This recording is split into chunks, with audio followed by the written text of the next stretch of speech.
Vivimos en un mundo en constante cambio que usted merece entender, porque es imposible interpretar la realidad que vivimos sin conocer cada uno de sus colores. Porque muchos son los tonos de la actualidad. Presentamos Matices. Una producción de Noticias Monumental. 90 años en el corazón de Costa Rica. Radio Monumental.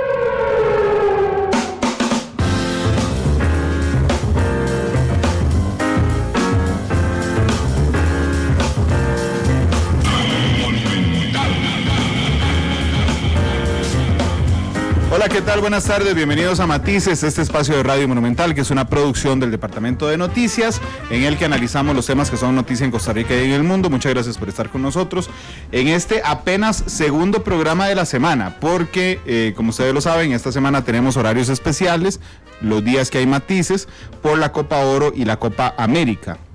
El lunes tuvimos programa especial a la 1:30, martes y miércoles no hubo Matices, hoy hay Matices a la 1:30 de la tarde hasta las 3 de la tarde y mañana hay Matices también, invitándolos por supuesto a seguirnos en todas las plataformas disponibles, que hemos agregado una más. Estamos en vivo en radio 93.5, estamos en monumental.co.cr, estamos en CDR Móvil, que es nuestra aplicación celular, estamos en el Facebook Live ya de Noticia Monumental, estamos en Twitter en @monumentalcr. Este programa lo pueden observar esta noche a las 7:30 en Canal 2, lo pueden volver a escuchar a las 10:30 hoy, porque hoy juega la Cele, así es que después del partido de la Cele pueden volver a escuchar Matices, y a partir de esta semana tenemos el podcast en Spotify. Si ustedes son usuarios de Spotify, buscan en podcast Matices, todos los programas de Matices se suben a partir de ese momento en Spotify, así es que usted nos puede escuchar cuando quiera y donde quiera, así es la magia de la radio, y a partir de las próximas horas, que con gusto les avisaré, también en los podcasts de iTunes, donde nos habían pedido un montón de veces que estuviéramos. Gracias a las personas que nos reportan sintonía esta tarde. El primero hoy fue Ronald González, que es fan destacado de Noticia Monumental, Iliana Vargas también, Rocío Meléndez, que nos estaba reportando sintonía hace un momento, Diego Valerín, Isabel Ferreto, Entre Ríos, Ronald Ramírez, Jamie Vindas, Luis Guillermo Duval, la familia Aragón Calderón. Dice, listo el café de Cherita, sí, ya viene. Vea Kate desde Santa Ana, Marlon Araya, Isabel Ferreto, Miguel Ángel Rojas, que dice que le hizo mucha falta Matices, Norman Espinosa, David Acuña de Aguasarcas en San Carlos, donde llueve muchísimo hoy, Lorena Rovira también, que nos reporta sintonía, igual que Edgar Mora. Esta mañana la Defensoría de los Habitantes presentó, la defensora, su informe de labores anual ante la Asamblea Legislativa, y por eso yo invité a doña Catalina Crespo, la defensora de los habitantes, hoy a Matices. Bienvenida, ¿cómo le va? Hola Randall, hola a todos los que nos están escuchando, hola Lorena, hola Edgar, a todos los que acabas de mencionar. Son un montón ya. Sí, un montón. Hay 100 personas ya con nosotros. Ah, sí, bastantes, más bien gracias por acompañarnos. Gracias a usted por venir en un día tan ajetreado hoy. Claro. Cuénteme, no qué hizo la Defensoría de los Habitantes, sino de lo que hizo, qué encontró en el país. Bueno, este es el informe anual del año 2018-2019, de los cuales yo he estado, digamos, la mitad de ese informe desde enero hacia acá. Hemos encontrado varias cosas interesantes. También tenemos una estrategia interesante para los próximos 4 años que pusimos ahí en nuestro informe anual, y de las cosas que hemos encontrado son varias. Una, que las instituciones del Estado no trabajan juntas. Okay. Entonces, que a veces las gestiones no son eficientes por el hecho de que la caja a veces no trabaja junto con el Ministerio de Salud, entonces lo que hacen es que tal vez no son tan eficientes a darle resultado a los habitantes, o que el PANI, el MEP y el IMA no trabajan juntos en unos temas por ejemplo, un tema de pobreza que podría ser mucho más eficiente a darle resultados a un niño o una niña o una familia. Entonces, eso es de las cosas más importantes, especialmente hoy en día que estamos en un problema fiscal tan grande en el país. El hecho de que trabajemos por aparte las instituciones y que no trabajen en conjuntos también tiene una gran influencia en ese digamos, problema económico o mejoramiento que podríamos tener, que eso sería lo ideal, ¿verdad? Entonces, digamos que podríamos pintar un panorama de que no somos el Estado costarricense, sino los estados costarricenses. Somos las instituciones separadas. Sí. Exactamente. Y vamos por caminos diferentes, a veces contradictorios, a veces divergentes, a veces se unen por las cosas del destino, pero no hay una estrategia de que caminemos unidos. No hay una estrategia de que caminemos unidos, y yo creo que esa es una de las cosas que más nos está afectando en el sector público. También he encontrado en este proceso, en este informe, hemos encontrado que hay muchísima exclusión, muchísima polarización y muchísima desigualdad, pero no tal vez lo que la gente nos está escuchando ahora y dice, esto es esto, no, desigualdad en el sentido de, hay inclusive desigualdades regionales, desigualdades de cómo se vive la pobreza aquí en la gran área metropolitana, que más o menos el nivel es un 11%, digamos, de desempleo, o en otras regiones de nuestro país, que estamos hablando de un país relativamente pequeño. Y pero que pareciera ser otra Costa Rica. Parece ser otra Costa Rica. Entonces, por ejemplo, en la región Brunca, estamos hablando de el nivel de desempleo, el nivel de pobreza son mucho más altos de lo que son aquí en la gran área metropolitana. Entonces, las realidades que viven los habitantes de Costa Rica son desiguales dependiendo de qué población son. Por ejemplo, la población indígena, la población adulto mayor, a dónde nacieron o a dónde viven.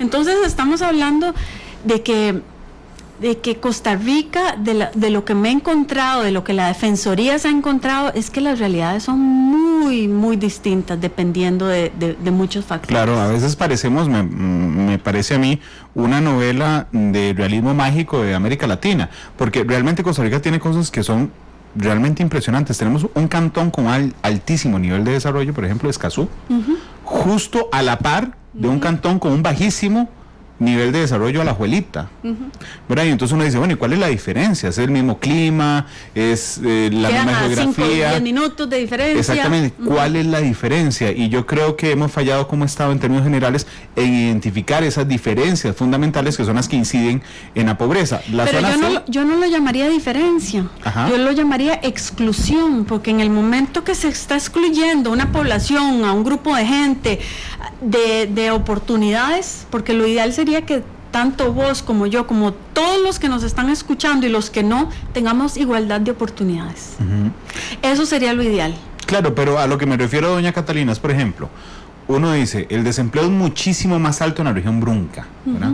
¿Cuál es la diferencia? No de las personas. Sí, la pobreza, el desempleo, sí. No es la diferencia, no cuál es la diferencia de las personas, sino cuál es la particularidad de la región Brunca que te condiciona, que hace que si Randall Rivera hubiera nacido en la región Brunca, sería hoy muy diferente así nací en Cartago como nací. Bueno, pasa por temas que no necesariamente tienen que ver con el Estado Social de Derecho, pero sí con estrategias nacionales. En los monocultivos en la región Brunca, por ejemplo, usted trabaja ahí o no trabaja, es así, sí. Usted siembra piña o no trabaja. Esa es una particularidad de esa región, pero hay particularidades macro como esa o particularidades micro como la que podemos encontrar en Punta Arenas, por ejemplo, donde es una provincia que es larguísima y que es muy diferente haber nacido en Jacó, nacer en Quepos, nacer en Osa. Exactamente. Inclusive Punta Arenas, que la gente me dice, Punta Arenas es verdad, es una provincia, es pequeña. No, Punta Arenas es muy diferente. La experiencia de la gente que vive en el centro de Punta Arenas y en Osa es sumamente diferente. Y las realidades y lo que está viviendo Osa también, o las comunidades alrededor de Osa son muy diferentes a las realidades de que está viviendo Punta Arenas Centro. Por ejemplo, Punta Arenas Centro están viviendo serios problemas en la pesca. En Osa están viviendo serios problemas con el narcotráfico. Entonces es ver, contextualizar cuál es la experiencia, qué es la necesidad y cómo la institucionalidad pública puede dar los mejores servicios basados en la necesidad. Otra cosa que me he dado cuenta es que, por ejemplo, en el tema del derecho a la salud, se encuentra, la mayoría de especialistas médicos prefieren quedarse en San José, se vienen para San José. ¿Y qué significa eso? Que muchos de los hospitales en zonas regionales les hacen falta especialistas médicos. Y eso afecta las listas de espera, eso afecta la calidad de servicio de salud que se pueda tener, eso afecta la calidad de vida que pueda tener las personas. De hecho, a mí me llamó mucho la atención, pusieron un énfasis particular en esto. A lo largo de la... Ahí viene Cherita, espera no interrumpir la pregunta. Yo la vi por la sombra, en la ventana. Cherita, la estábamos esperando, muchas gracias por venir. Aquí la estaban esperando en Facebook Live también, que cuando sale el café de Cherita. Y vea café, vea Chelis, yo le voy a contar. Don Ahmed es café. ¿Cafecito? Doña Catalina es agua. Porque acabo de almorzar. Sí, porque acaba de almorzar. Y yo creo que ahí le sobra un café, porque yo pedí agua dulce, Cherita. Yo traje agua dulce y café. Bueno, lo mío era agua, pero si quiere me deja las dos. Esto es agua dulce. Como quiera. Eso es un abuso, ¿verdad? Dejarme el agua dulce y el café, pero no importa. De aquí en hora y media se toman los dos, ¿eh? Sí, yo le agradezco. Solo lo pongo de ese lado para que no se me enfríe. Sí. Chirita es un personaje completo. Gracias. Gracias, Chirita, yo se lo pagué. Sí, con mucho gusto. Gracias. Doña Catalina, perdón, lo que le estaba diciendo es que en la teoría básica del Estado, lo que uno espera, ciudadano, que debería de ser el centro de toda la labor del Estado, es que las respuestas del Estado sean eficientes, sean rápidas y respondan a mis intereses. En el sentido de que cuando yo aporto a la seguridad social a través de los impuestos y todo esto, yo lo único que espero es que cuando yo tenga que acudir al Estado, el Estado me devuelva con la misma eficacia y la misma velocidad lo que yo estoy demandando. Y ustedes, también yo le agregaría ahí un Estado solidario. Okay. Porque no todos nacemos con las mismas oportunidades y en las mismas circunstancias. Y el hecho de tener lo que vos dijiste, más un Estado solidario, permite que un país sea mucho más igualitario. Ok, si me permite rediseñar mi comentario, entonces sería que yo aporte en la medida de mis posibilidades, pero que espere del Estado una respuesta eficiente para todos por igual. Exactamente. Ok. Resulta que ustedes ponen ejemplo el IMAS, ¿verdad? Bueno, el IMAS y varias instituciones, sobre cómo el tiempo de respuesta de esa institucionalidad es la queja más recurrente que tenemos los habitantes de la República respecto al Estado. Pero no solo con el IMAS, el tiempo de respuesta es una de las mayores quejas o denuncias que recibimos de las y los habitantes. En este caso el IMAS es de la que más denuncian en la Defensoría. Por ejemplo, de las 26.600 denuncias de este periodo, el 20%, casi el 21% eran solo del IMAS. Y de ahí seguido por la caja, que es el 12%, y después el MEP un 7%, y ahí después otras instituciones. Es el hecho de no dar una respuesta, de no, digamos, esa dilación en espera, afecta a todas las instituciones que nombramos y muchas de las demás que no nombramos, pero que también incluyen el PANI, incluyen las municipalidades, incluyen otras instituciones. Entonces, en el IMAS, que fue la que usted mencionó, hay tiempos excesivos para respuesta. Por ejemplo, uno de esos es que duran entre 6 y 8 meses para dar respuesta a una solicitud de un bono para beneficio de mejoramiento de vivienda. Bueno, que no urge. Estoy siendo sarcástico, por supuesto. No, exactamente. Eso es lo que parece una broma. No, pero no es que no urge eso que usted dijo sarcástico, pero también hay otros. Este es un ejemplo de muchos. También urgen operaciones, también urgen que las MUNIs respondan. Hay muchas cosas que urgen, pero a veces las instituciones, esa dilación y esa espera para contestar o para dar una respuesta va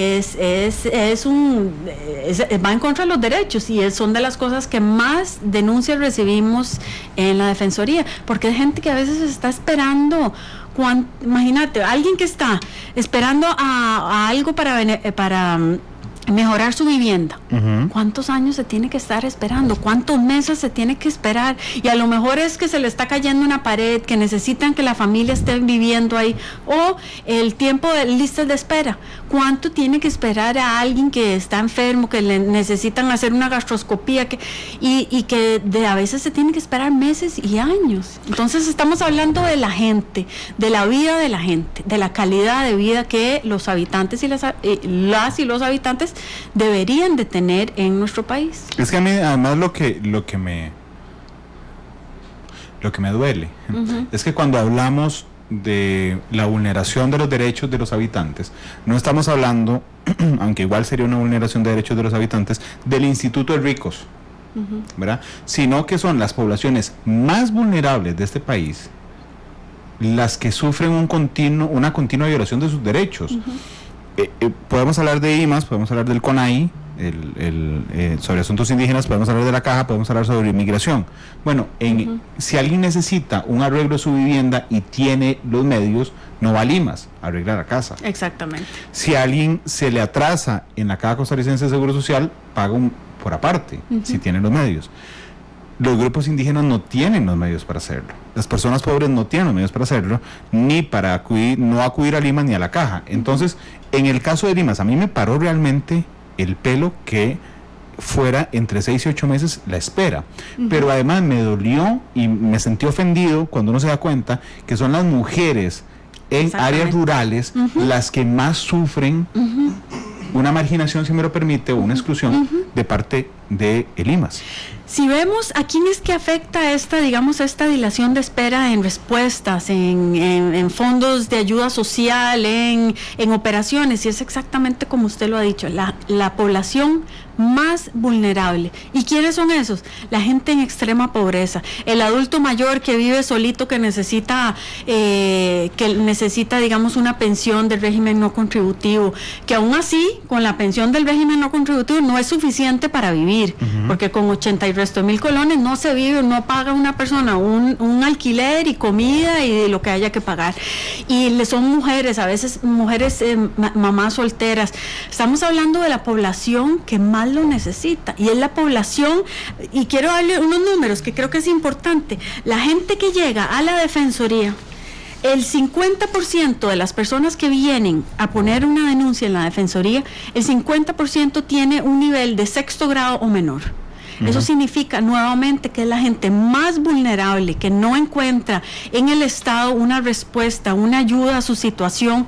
¿Y qué es lo que hace? Van a la Defensoría a decir, por favor, ayúdenme, que ustedes son mi última oportunidad de que me ayuden en algo. Y a veces nos llega la gente y nos dice exactamente eso: es que ustedes, ya no sé dónde ir, fui aquí, no me respondieron, no me han dicho esto.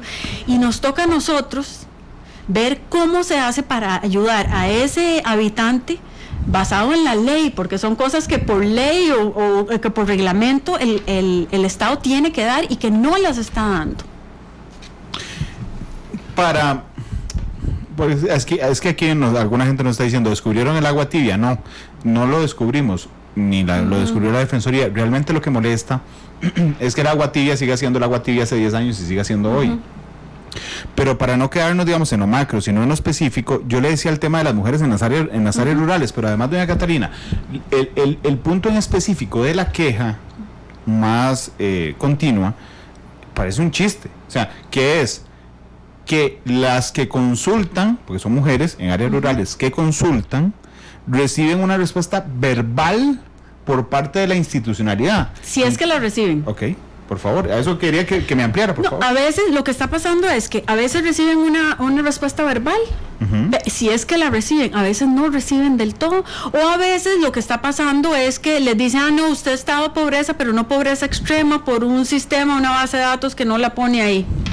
Entonces no le podemos dar el bono. Entonces hay muchos temas de gestión que se tienen que dar para que esas mujeres que estaban generalmente, que es una mujer que tiene 1, 2, 3, 4, 5, 6 chiquitos y que está viviendo en estado de pobreza extrema, pueda tener acceso ¿a qué? A una mejor calidad de vida. ¿Para qué? Porque esos chiquitos son el futuro de nuestro país. ¿A usted no le parece un error que mientras tomamos decisiones de política pública con una nueva medición de pobreza, que es la pobreza multidimensional, los argumentos para que el IMAS ayude o no ayude siguen siendo por línea de pobreza? O sea, es decir, mientras los datos los manejamos desde la pobreza multidimensional, que es que no necesariamente el ingreso es uno de los puntos, pero si usted no tiene casa propia, no tiene acceso a servicios, no tiene salud, por ejemplo, se constituye en una persona pobre, ¿verdad? Para que el IMAS ayude, seguimos usando el viejo método de decir, vamos a ver cuánto ingresa esta casa. Bueno, ingresa 5 pesos más que la línea. Listo, usted no puede tener ayudas.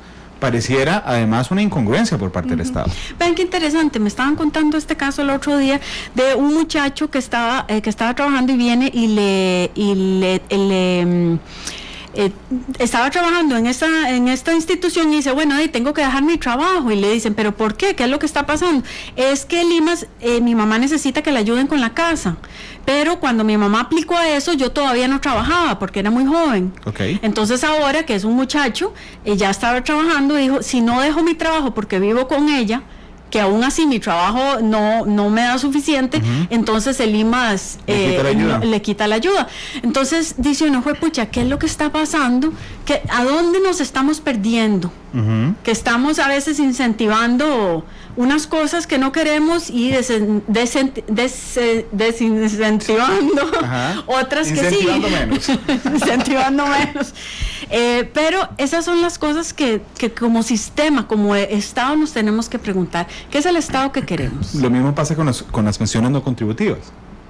Si usted dice, bueno, no, es que mi hijo me ayuda con 40,000 pesos al mes, entonces la institucionalidad, la caja le dice, entonces no puede tener una pensión del régimen contributivo, y uno dice, por Dios, qué locura. Sí, había traído algo del régimen contributivo que lo había escrito en algún lado, pero ven qué interesante. Uno de los problemas del régimen contributivo, aún cuando hace poquito anunciaron, creo que en mayo, que iban a ponerle más plata y que iban a dar más pensiones, y además que le iban a agregar un poco más de plata a cada pensión, que igual no alcanza para que la gente viva, es que esta pensión del régimen no contributivo son para varios grupos, y agarraron y pusieron en esa misma pensión varios grupos, que son adultos mayores, que era originalmente solo para adultos mayores. Después pusieron padres de niños con enfermedades encefálicas, eran exactamente. Síndrome de Down. No, con síndrome de Down no. Pero no me acuerdo bien exactamente porque es muy detallado, no es a cualquier niño con cualquier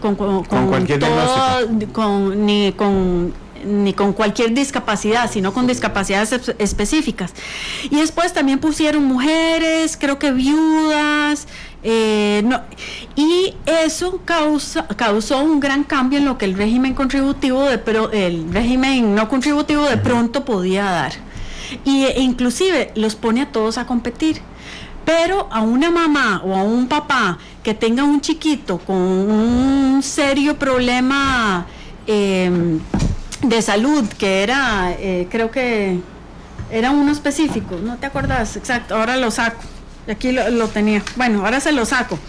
Ese chiquito, esa mamá y ese papá están compitiendo con adultos mayores, con mujeres. Entonces, ¿qué están diciendo? ¿Quién se merece? Porque no hay suficiente plata para todos. El mensaje es solo unos. Entonces, ¿quién es más importante que el otro? Ninguno. Ninguno es más importante. Todos son importantes. Claro, pero además yo creo que tenemos que ser muy duros con la institucionalidad pública, si me lo permite. Cuando es duros es porque realmente a veces hay excusas. Es decir, ¿cuántos años tiene la Defensoría de los Habitantes? Ya casi 26. Ok. En los últimos 26 años, todos los años, se repiten los mismos problemas de la institucionalidad.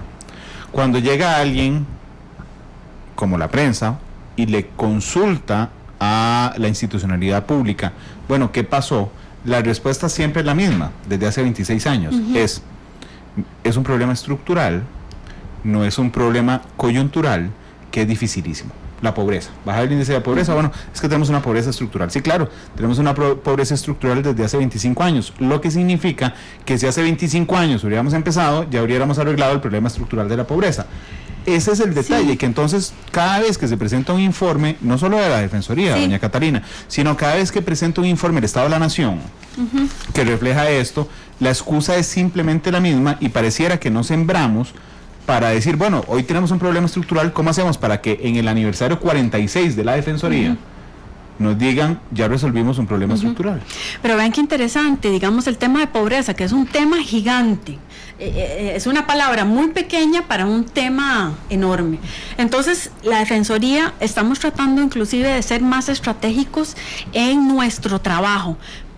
por obligación, por ley, tenemos dos áreas de trabajo. Una es la de derechos humanos y la otra es el área de asegurarnos que los servicios públicos estén dando lo que tengan que dar.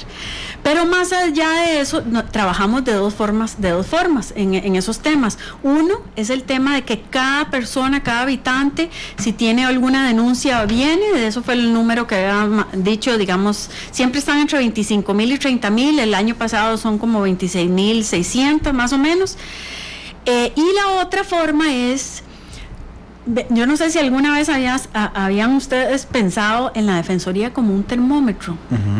Pero la Defensoría es una institución, yo la veo como el termómetro de lo que está pasando en el país. ¿Por qué? Porque en la Defensoría llegan denuncias antes de lo que lo sepan los medios, antes de que problemas antes de que, digamos, la institucionalidad del Estado la vea, llegan hacia la Defensoría. Entonces, la Defensoría estamos haciendo un trabajo sistemático de hacer patrones y de ver patrones, porque nosotros claramente podemos ver, mira, el IMAS, la gente que está del IMAS, la gente que más se queja y denuncia del IMAS está en esta región, estos son los temas que están. Entonces nosotros somos como el termómetro de lo que está pasando en el país. Y basado en ese termómetro, inclusive nuestra estrategia de los próximos 4 años, porque una estrategia institucional se tiene que basar en una historia de qué es lo que ha estado pasando en el país, de lo que está pasando hoy en día y en lo que va a pasar, digamos, en 10, 15 años, cuando yo ya no esté jerarca y a lo mejor vos ya dentro de 20 o 30 años ya no vas a estar aquí también, vas a estar en la casa, en la playa o no sé dónde. Entonces, la idea es tener una estrategia que sea más basada en patrones, en para dónde es que vamos, para evitar eso, que para el cumpleaños 46 de la Defensoría no digamos, mira, es que es el mismo, tenemos listas de espera, tenemos yo no quiero tener eso otra vez. Claro, porque además se genera un caldo de cultivo que es muy peligroso. Sí. Usted trabajó en muchos países, doña Catalina, y sé que tiene la experiencia para hablarnos de eso, pero es que realmente cuando usted lo que hace es que genera desigualdades extremas en su país, eso es un caldo de cultivo de situaciones complicadísimas. Y entonces yo siempre huyo a la idea que es muy positiva de decir en Costa Rica no va a pasar. Bueno, quién sabe si en Costa Rica no va a pasar, porque en todos los escenarios internacionales pasó. En Siria hubo una división profunda entre las personas que eran de una religión y de otra.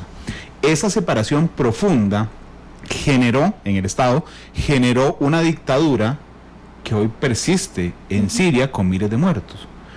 Una situación de división social de clase enorme en Cuba durante el régimen de Batista generó cubanos muy ricos, cubanos muy pobres, que fueron el caldo cultivo de una corrupción enorme, que a su vez fueron el caldo cultivo de una revolución con unos fines inicialmente muy admirables, que se terminó siendo la dictadura más larga de América Latina. Un problema de tierras, de acceso a las tierras en Colombia, terminó siendo un conflicto de 50 años. Es decir, nosotros podríamos decir hoy, bueno, es que es estructural, no importa, siempre vamos a tener pobres. Claro, pero es que ¿hasta cuándo, como sociedad conjunta, vamos a soportar una olla de presión que en algún momento se nos va a estallar en la cara? Y ahí sí, ¿quién quiere ver a Costa Rica? Pero el tema que estamos viendo en Costa Rica no es un tema solo de pobreza. Si hacemos un análisis claro de la situación en donde estamos, hay varios temas que pueden afectar. Que nos pueda pasar a Costa Rica o no nos pueda pasar, yo espero que no. Y por eso yo creo que estoy yo trabajando, vos trabajando, y la gente de la Defensoría de las instituciones. Pero es que no podemos solo sentarnos a declarar con la boca que no va a pasar y que no pase. Pero hay que ver bien cuáles son los patrones que hemos estado viviendo. Eso que usted habló de Siria, eso se dio una polarización, una exclusión tan grande que causó violencia. En Costa Rica no estamos a esos niveles, pero sí existe una gran polarización en nuestro país y la vimos claramente en las elecciones pasadas, la estamos viendo claramente en exclusiones de la diferencia de desigualdades entre zonas regionales y la gran área metropolitana, entre poblaciones, por ejemplo, entre la juventud y digamos los adultos. Estamos hablando de que inclusive el desempleo en la juventud es más del doble de lo que es de los adultos, como vos y como yo. Entonces hay una polarización, una exclusión de muchísimos grupos. Además, también tenemos la población que está creciendo de adultos mayores, que eso también hay que tomarlo en cuenta, porque eso va a afectar muchos puntos económicos, va a afectar el derecho a la salud. Entonces, como Estado, el Estado tiene que estar preparado a lo que está pasando hoy y a lo que puede pasar en un futuro. Entonces, primero estamos viendo esa polarización y esa exclusión bastante fuerte. Otra cosa que me preocupa terriblemente es la pérdida de confianza que se ha dado en la institucionalidad. Parte de un país democrático y fuerte, y de los cuales nosotros hemos tenido esa historia muy clara, es que siempre hemos tenido una institucionalidad muy fuerte, muy buena. Pero en los últimos años, si ustedes se ponen a hacer un análisis, en los últimos 10, 15 años, esa percepción de la gente, sea cierta o no, ¿por qué? Porque los estudios claramente dicen que no, sea cierto o no, la percepción es lo que percibe la gente que nos está escuchando, es lo que percibe la gente que está en Limón, en Punta Arenas, en Guanacaste, aquí nomás, en Barrio México, y la gente está percibiendo que la institucionalidad costarricense no le está dando respuestas y está perdiendo confianza. Y en varias cosas que han pasado en los últimos años, han creado, mira, es que el poder tal y tal ya no, mira que el ministerio no me resuelve. Entonces el hecho de que los habitantes pierdan esa confianza es garrafal. Y más bien de ahí es donde la Defensoría está trabajando. Viendo eso, es cómo hacemos nosotros como Defensoría, desde nuestras capacidades, porque nosotros no somos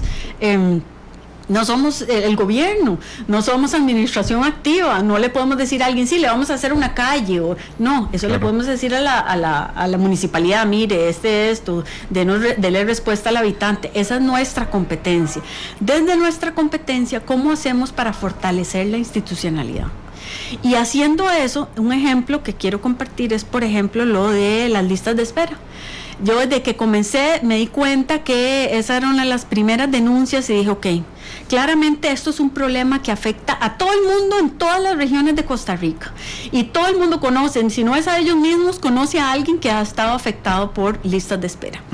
¿Qué significa una lista de espera? Porque a veces el nombre lista de espera es, y lo ponen ahí a esperar. No, una lista de espera puede ser que alguien tenga que hacerle una gastroscopía y que si no le hacen esa gastroscopía, después le pueden encontrar otras cosas meses después, o que ortopedia, que es una de las listas más amplias. Bueno, puede ser un chiquito que necesita ser operado y no lo operan por años de años. O sea, estamos hablando de verdad de la vida, de la calidad de vida de la gente. Eso son las listas de espera. Las listas de espera tienen cara de ser humano, tienen vidas, tienen familias, tienen experiencias. Ok, entonces decidimos que eso era. Es un tema estructural, como muchos de los que vos has dicho, bueno, siempre es un tema estructural. Ok, pero si es un tema estructural, ¿cómo lo vamos a abordar? Entonces, desde enero yo empecé a ir a hacer inspecciones alrededor de no sé cuántos hospitales, a ver cuál era la situación.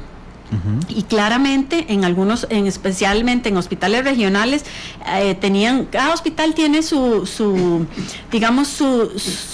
una especificidad de lo que le hace falta.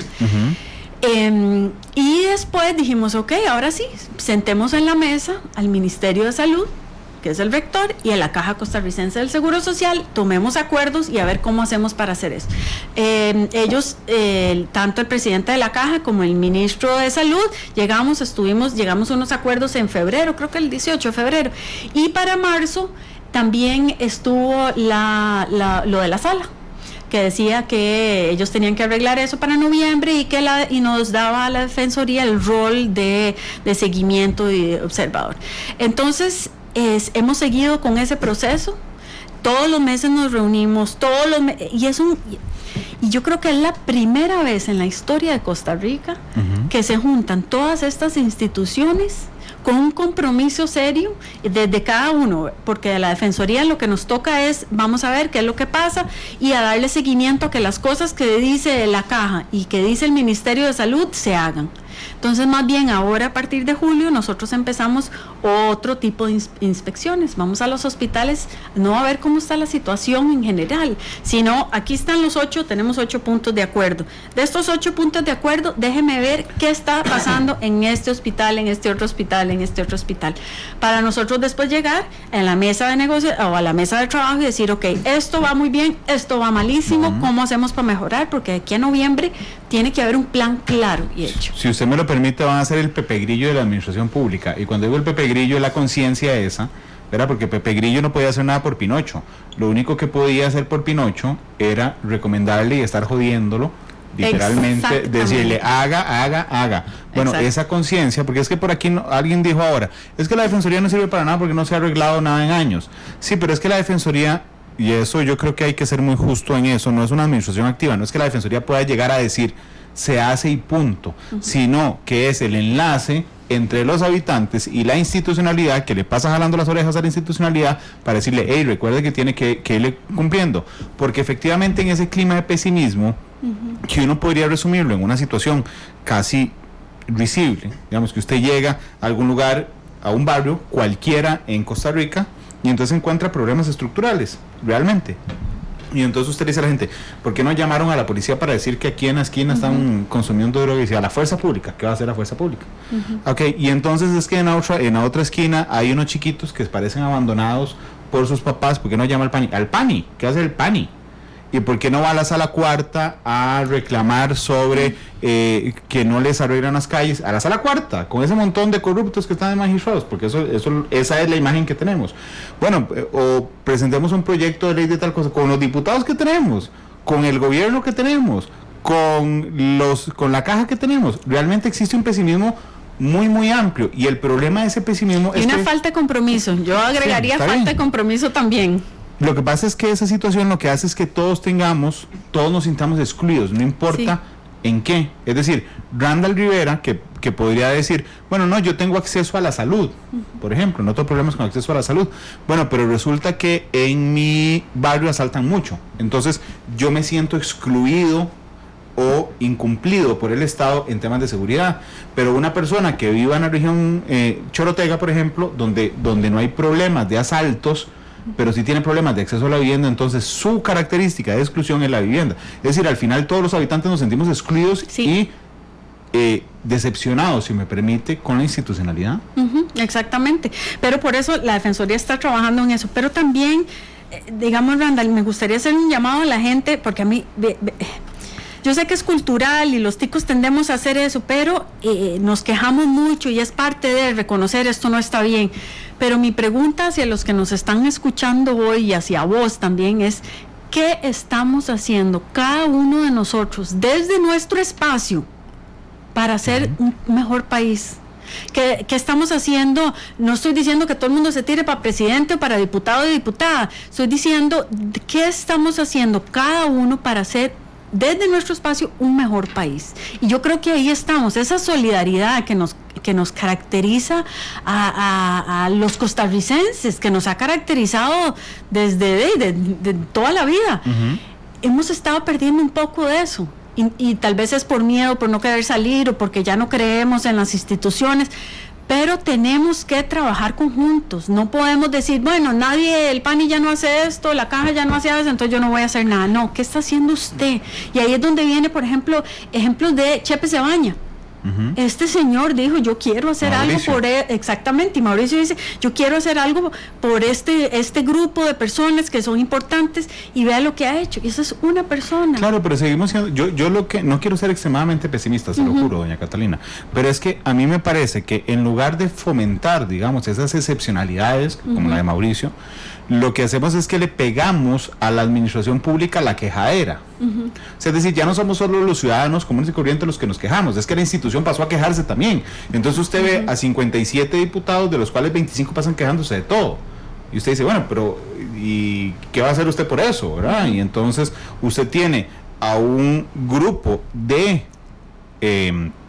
autoridades nacionales, no solo diputados, que entonces realmente lo que hacen es intentar, digamos, el aplauso rápido de la gradería de Sol, pero dejando al lado de lo que tanto se quejan, ¿verdad? Sí, Yo no puedo hablar por otras instituciones o por otras gentes, pero lo que sí puedo hablar es por la Defensoría, por la institución, por la gente que trabaja en la Defensoría, por yo misma.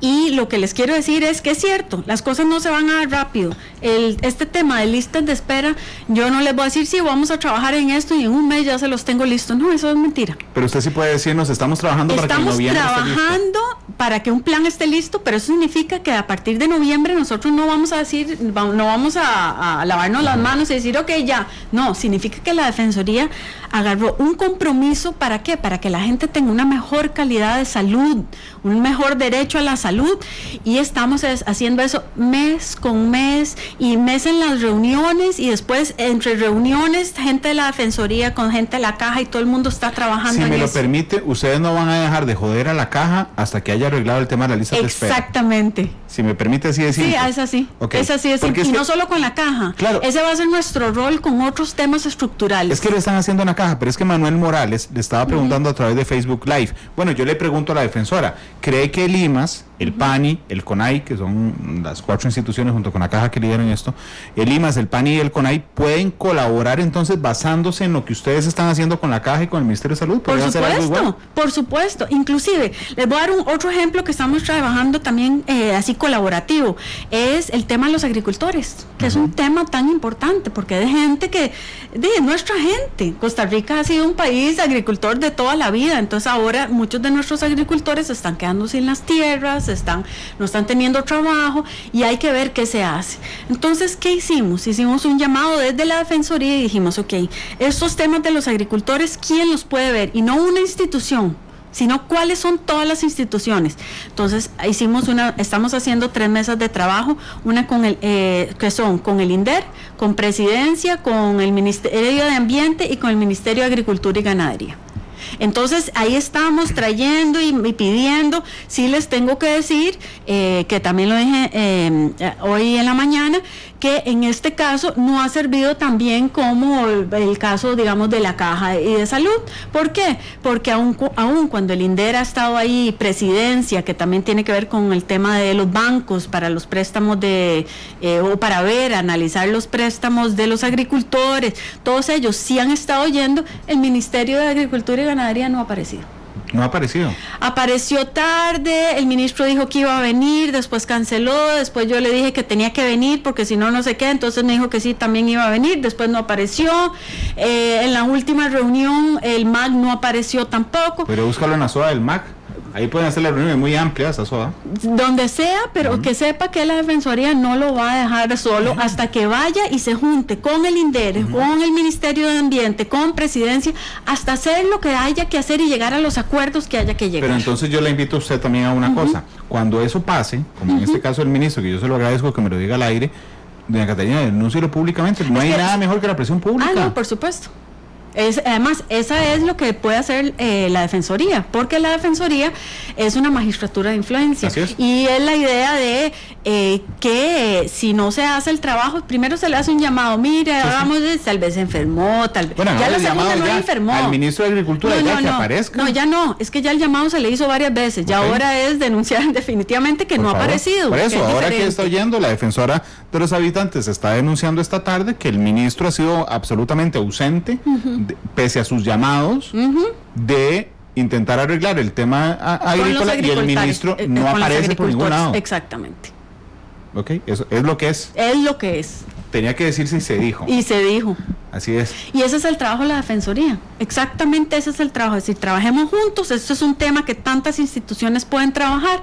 Así que trabajemos. Pero si alguien no quiere trabajar porque no le da la gana, sepan que entonces nosotros vamos a estar denunciándolo. La niñez.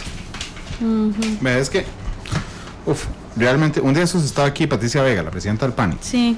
Yo le noto a doña Patricia cuando viene, la vez que vino, realmente le noto su preocupación al ser el objeto de la mayoría de críticas de este servidor y de un montón de gente, ¿verdad? Y entiendo que no tiene una varita mágica para arreglar las cosas, pero es que realmente el tema de la niñez es ridículo en Costa Rica. Yo, para prepararme para esta entrevista, leí un informe de la Contraloría General sobre los proyectos para la niñez. 66 proyectos en 34 instituciones diferentes, del cual el 63% no tiene un 5 de recursos, nadie lo mide, nadie reporta, nadie dice cómo se gasta. O sea, realmente uno dice, ¿cómo vamos a afrontar realmente los problemas de la niñez, que es uno de los grupos excluidos, que lo señala el informe de la Defensoría de los Habitantes, cuando esto pasa? Cuando el tema de la mujer se centraliza únicamente en un problema que es gravísimo, pero no es el único problema, que es el tema de la violencia, ¿verdad? Cuando el problema de los adultos mayores no lo vemos pasar por ningún lado en el relato público, cuando el tema de los indígenas, que es tan complejo, porque los indígenas no son los indígenas, son los grupos indígenas de Costa Rica, siendo un tema tan complejo, con el tema de los migrantes en Costa Rica, o sea, realmente los grupos vulnerables son complicadísimos. Sí, y el grupo de los niños y niñas yo creo que nos toca el corazón a todos. Sí. Yo como mamá, en las historias que vimos de hace un par de semanas de los chiquitos que perdieron la vida, son cosas que uno dice, pero ¿cómo es posible? ¿Cómo es posible que el sistema les haya fallado? Es que eso es, ¿cómo es posible que estos chiquitos, el sistema les falló? Llegó, claro, pero lo que molesta de esto es que el sistema llegó. Yo se lo dije a doña Patricia, sí. El sistema llegó, pero llegaron mal. Sí, el sistema les falló. Y les falló a los niños y a esos chiquitos les falló. Entonces uno como mamá, digamos, no como defensora, como mamá, como defensora también, pero como mamá yo pienso, ¿cómo es posible? Si son nuestros tesoros más importantes de Costa Rica, o sea, ¿cómo no estamos mejorando la gestión del PANI para que responda a las necesidades de estos chiquitos y estas chiquitas que necesitan que crezcan protegidos, que tengan una buena educación, que el MEP les dé eso, que estén protegidos de toda la forma vida y por haber del PANI? O sea, ¿cómo es posible, un ejemplo, que si un chiquito es agredido un fin de semana, no haya servicio 24 horas? ¿Y cómo es posible la respuesta? O sea, la respuesta del PANI de decir, uy, es que estamos trabajando en ver cómo hacemos. O sea, yo no le puedo decir a un chiquito, vea, no se deje que se pegue, o no le peguen a los chiquitos el fin de semana porque no hay...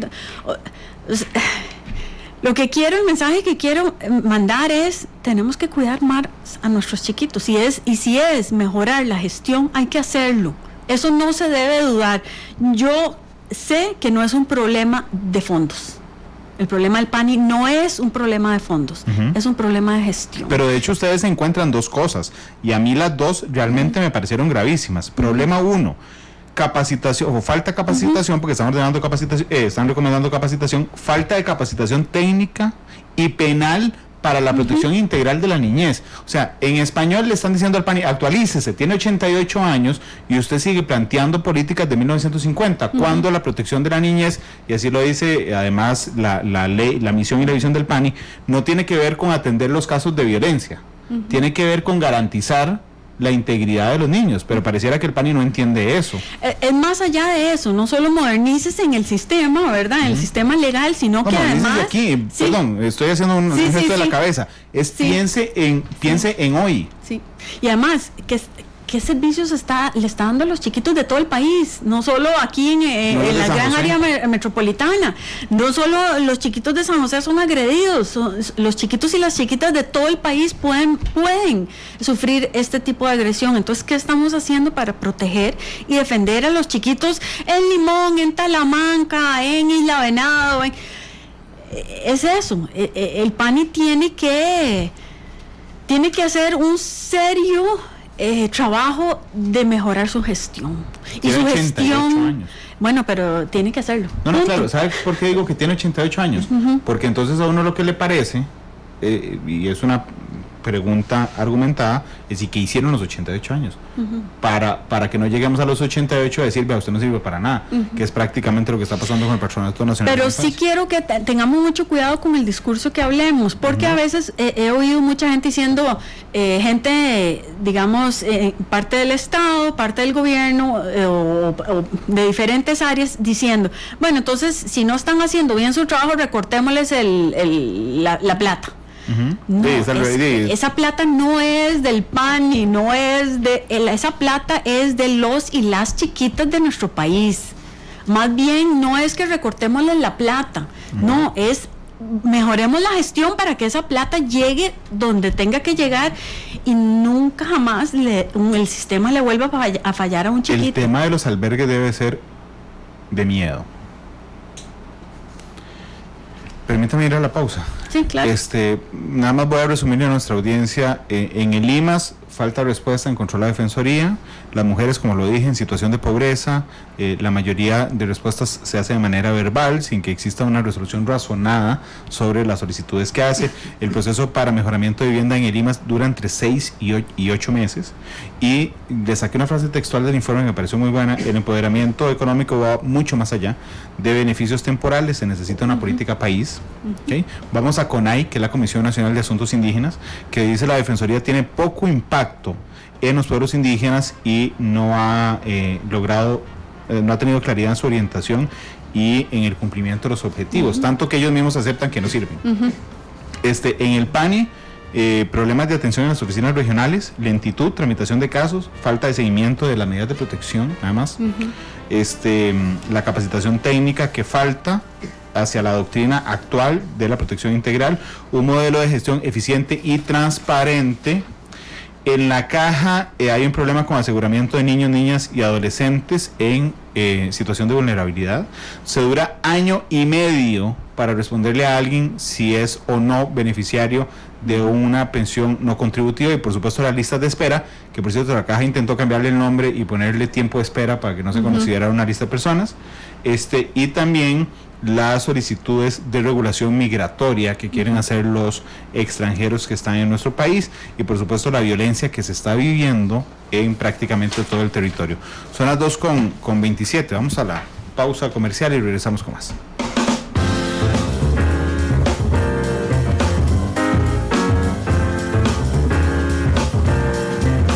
La actualidad, sus tonos, sus contrastes. Esto es Matices. Sus tonos, sus contrastes. Esto es Matices.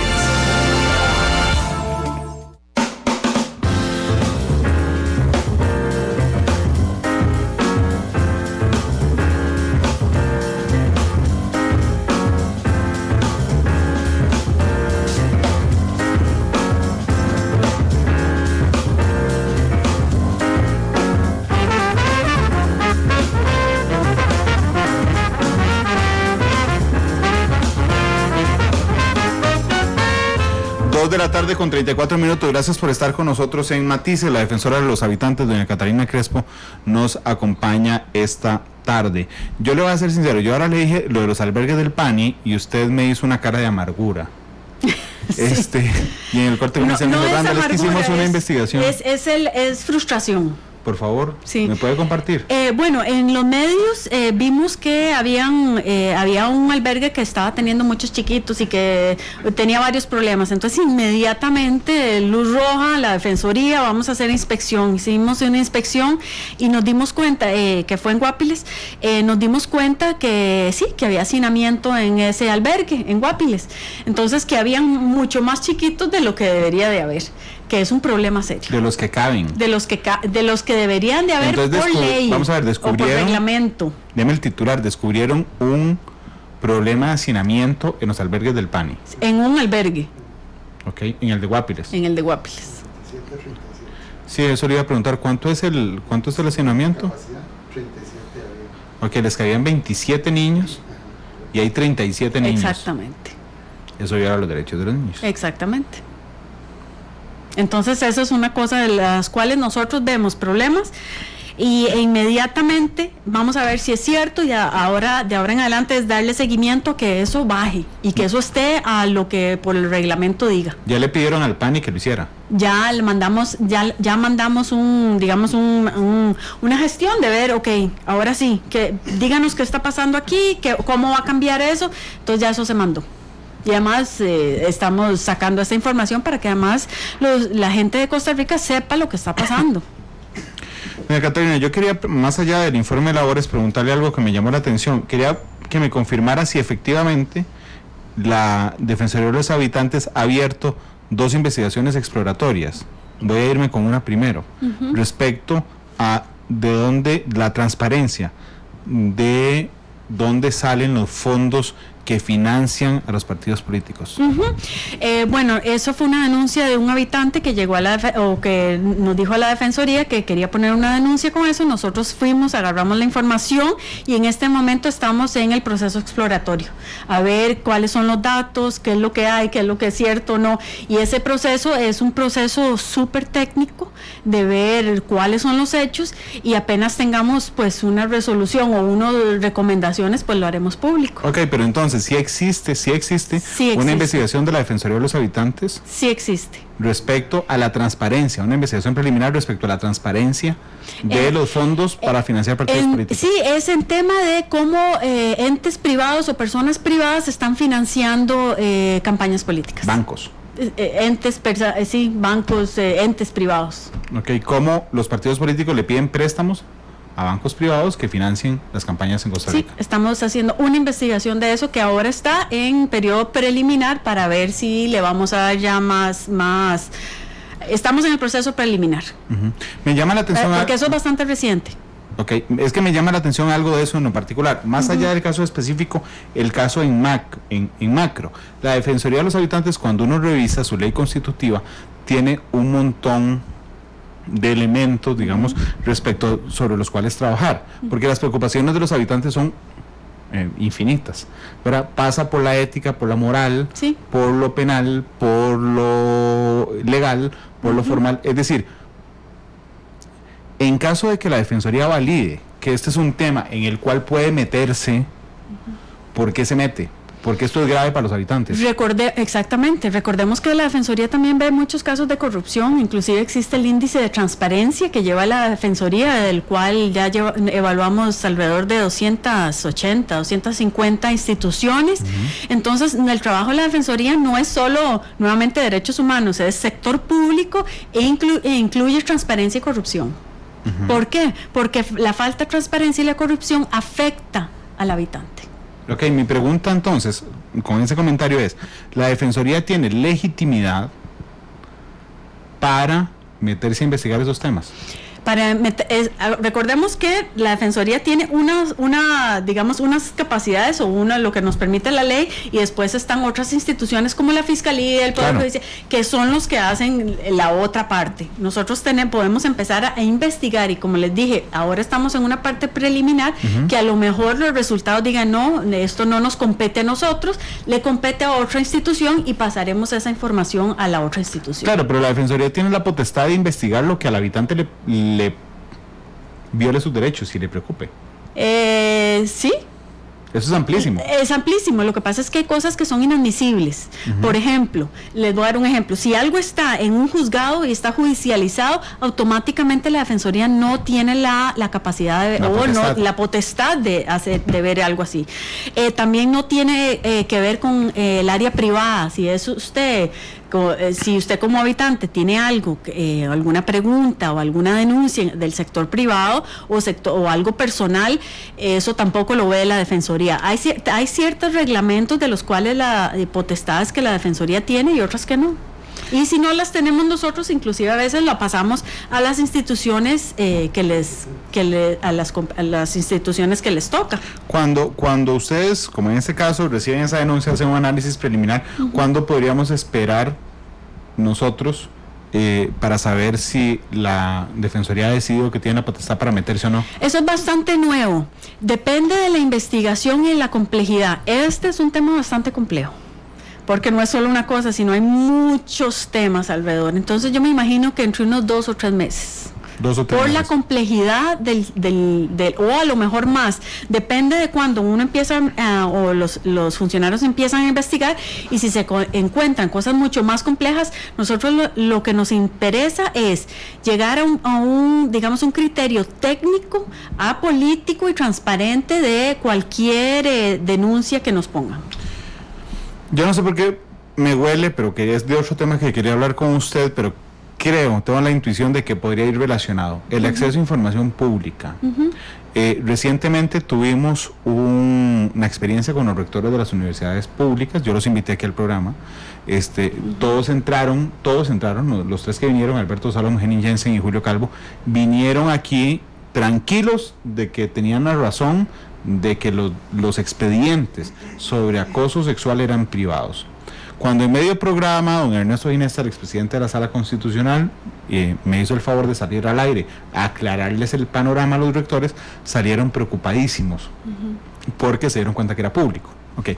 Eso, quería contarles esa historia para decirle que tenemos desde 1989 que se crea la Sala Constitucional. Tenemos una jurisprudencia enorme, o sea, tenemos como 290 votos que tienen que ver con acceso a información pública.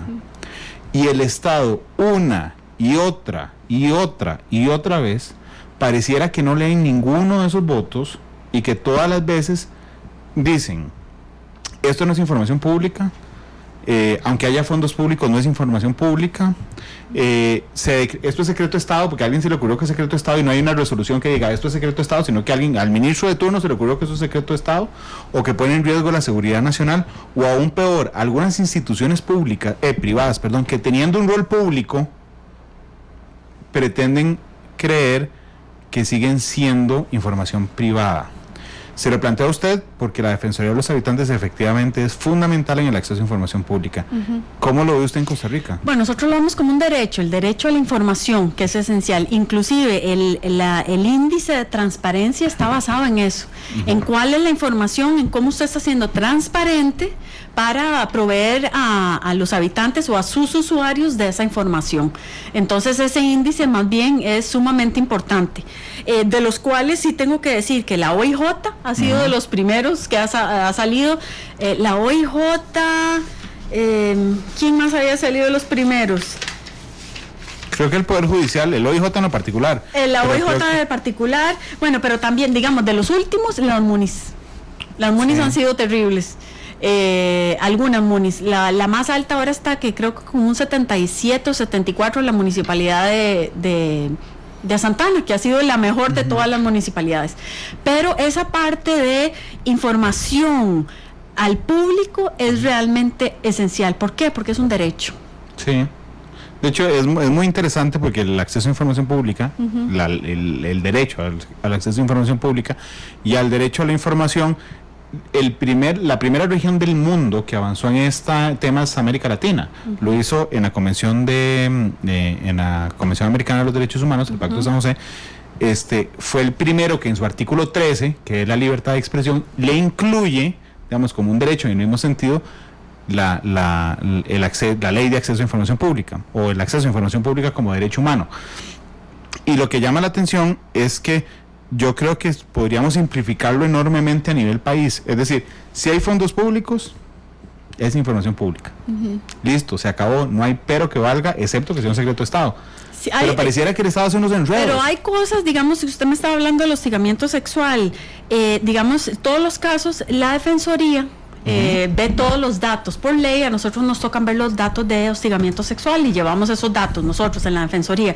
Inclusive, las universidades no están ni siquiera de primero a las instituciones. Es el MEP. Inclusive, lo que más me preocupa del MEP es que muchos de los denunciantes o de las víctimas son menores de edad. Después la caja, después por ahí están las universidades de tercero o cuarto. Lo que pasa, nuestra recomendación es que hay que tener cuidado con la información que se da, ¿en qué sentido? Primero, en el sentido de la víctima, porque más bien nosotros sugerimos que el nombre de la víctima sea confidencial. Después, que los relatos también sean confidenciales. ¿Por qué? Porque hay relatos que pueden decir, ya sabemos quién fue. Ahí no es lo mismo la UCR que la UNED, por ejemplo. La UNED es mucho más pequeña y solo con el relato ya se puede ya se puede romper la confidencialidad de la víctima.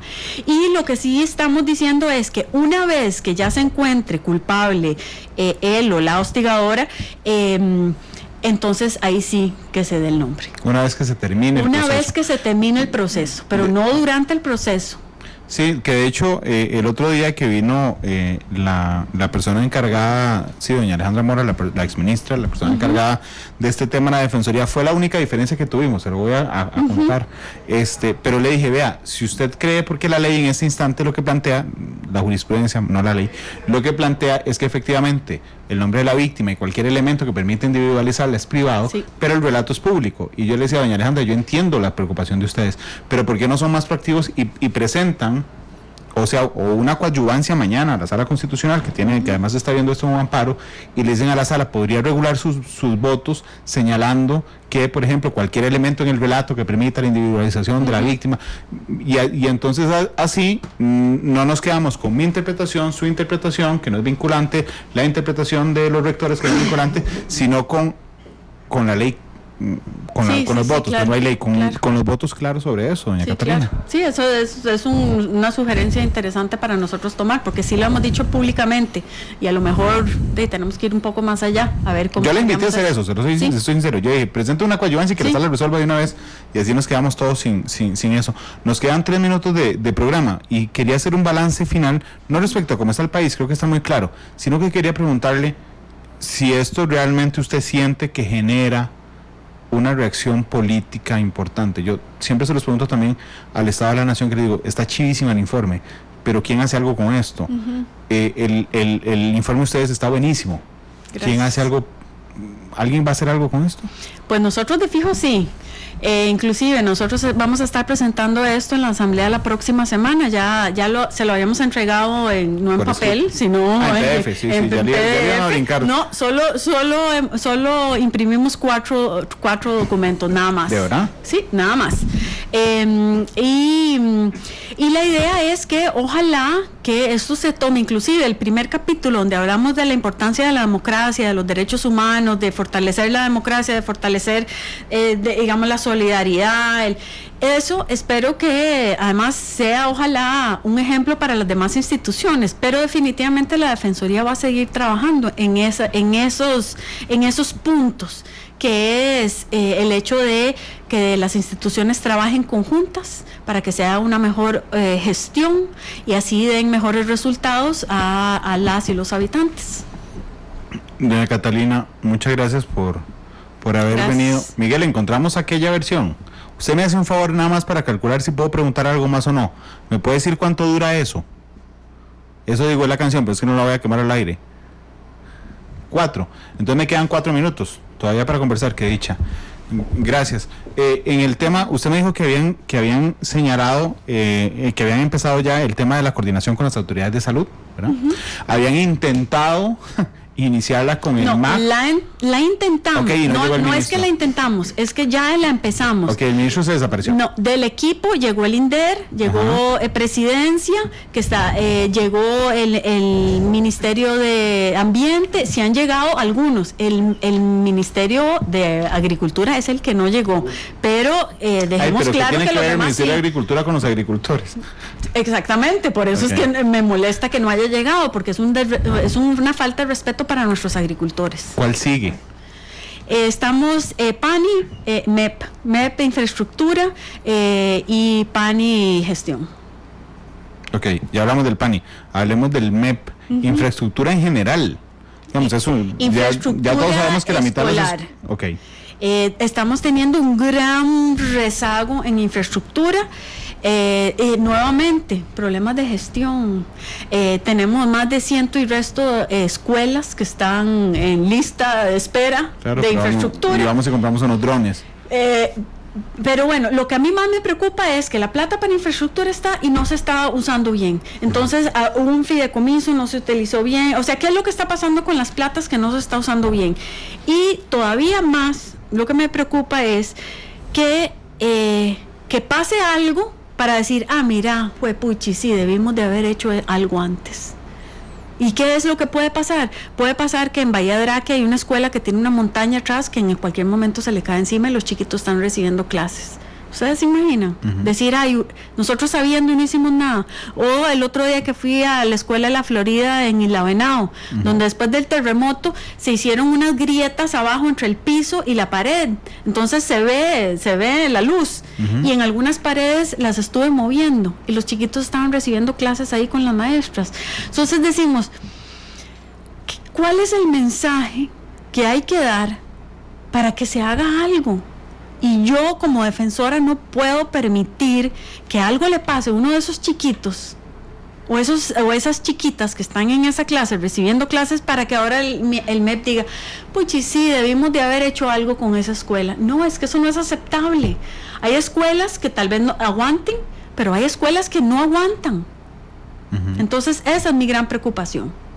Hay otros temas de preocupación que hemos visto, por ejemplo, el currículum y otros temas. Y además, otro tema que vemos también, aparte del derecho a la educación, es un tema laboral con el MEP. El MEP es nuestro cliente número uno, la gente del MEP, las y los maestros, las y los funcionarios del MEP, sobre recursos humanos del Ministerio de Educación Pública, que no les pagan a tiempo, entonces nos llegan miles de denuncias. Y más bien ya es un problema estructural que tiene el MEP, que no le está pagando a sus empleados. Entonces, eso son cosas, dos de los temas de gran preocupación, tanto los niños y las niñas que están recibiendo clases, como las y los funcionarios del MEP. Gracias por venir. No, muchas gracias. Escogió Cuenta Conmigo, que es el himno de la Defensoría de los Habitantes. Sí, porque ese es en realidad el mensaje que nosotros queremos mandar. Que cuenten con ustedes, que contemos. Pase lo que pase, nosotros estamos ahí a la hora que sea, haciendo lo que tengamos que hacer para que este sea un mejor país. Gracias, doña Catarina. Gracias. 2:52 viene Pelando el Ojo. Después de Pelando el Ojo viene la transmisión del partido entre Uruguay y Japón. Después de Uruguay y Japón, Costa Rica contra Bermudas. Hoy juega también Nicaragua contra Haití. Tendremos información de ese partido también. Mañana a la 1:30 Matices. Hasta luego, feliz tarde.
habitantes, que esta patria quiere vernos, hombro a hombro construyendo cada día